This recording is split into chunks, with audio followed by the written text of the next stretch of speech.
Welcome to our step-by-step guide on Western blotting, a widely used technique in molecular biology.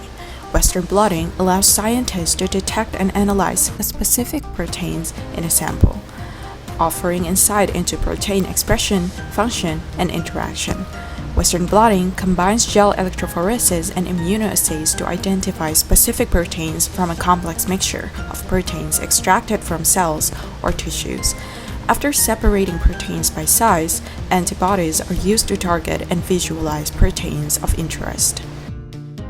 Always wear gloves, mask, and alcohol 70% to protect your hands from chemicals and biological samples, and for disinfecting area and equipment. They also prevent contamination of your samples. Protein samples extracted from cells or tissues. SDS gel and an electrophoresis apparatus for separating the proteins by size.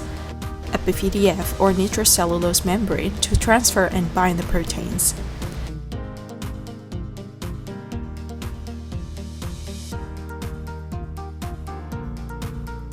Let's begin with sample preparation. Extract the proteins from your cells or tissues using a lysis buffer, which breaks down cell membranes and releases the proteins. Quantify the proteins using a Bradford or BCA assay to ensure you load the same amount of protein in each lane during electrophoresis. Next, we separate the proteins using SDS, which sorts proteins by size. Smaller proteins migrate faster through the gel, while larger proteins move more slowly.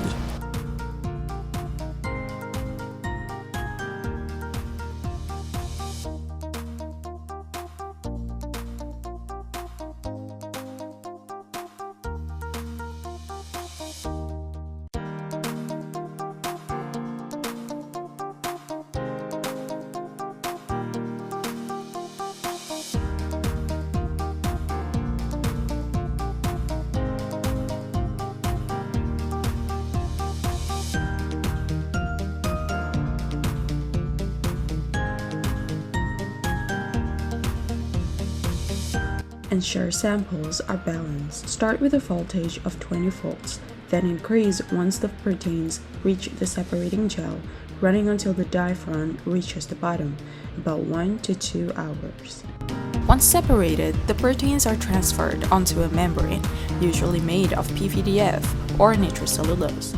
This provides a solid surface where the proteins can be detected. Before transfer step, membranes should be activated.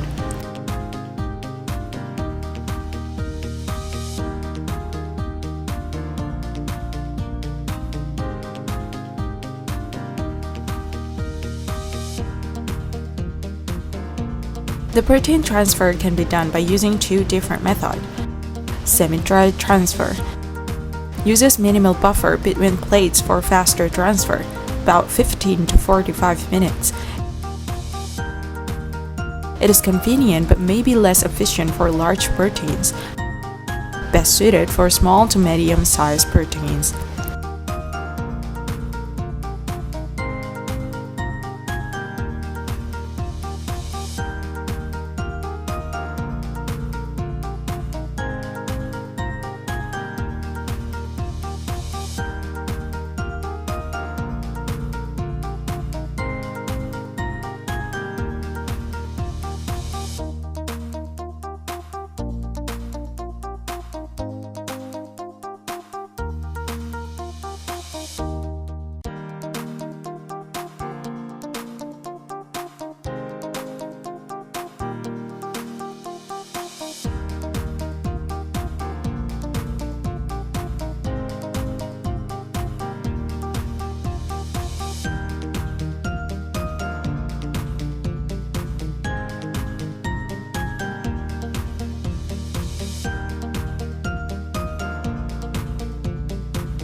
Wet transfer involves immersing the gel and membrane in a large volume or buffer for protein transfer.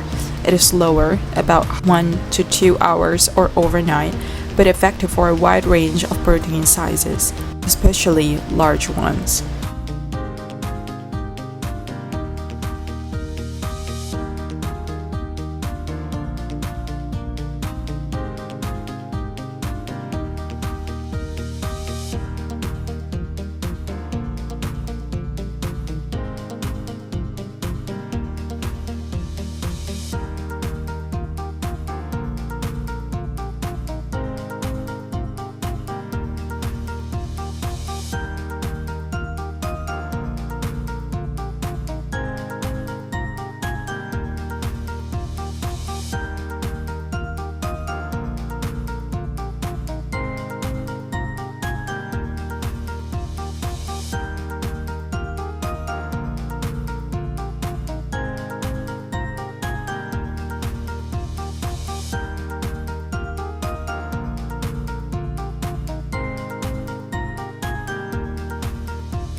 Before detection, we block the membrane to prevent non-specific binding by incubating it in a blocking buffer, typically 5% milk or BSA. Now, we incubate the membrane with a primary antibody that specifically binds to our protein of interest. After washing, a secondary antibody is applied, which is linked to an enzyme like HRP for detection. Finally, we detect the target protein using a chemiluminescent substrate, which produces light when it reacts with the HRP enzyme.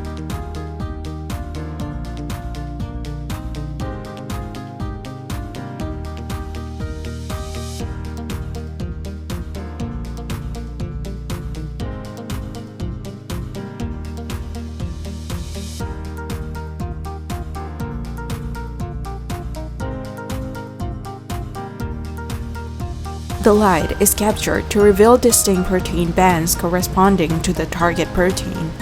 That's how Western blotting works. By following these steps, you can detect and study specific proteins in your samples with precision and accuracy. Thank you for watching. For more tutorials on essential lab techniques, don't forget to subscribe and check out our other videos.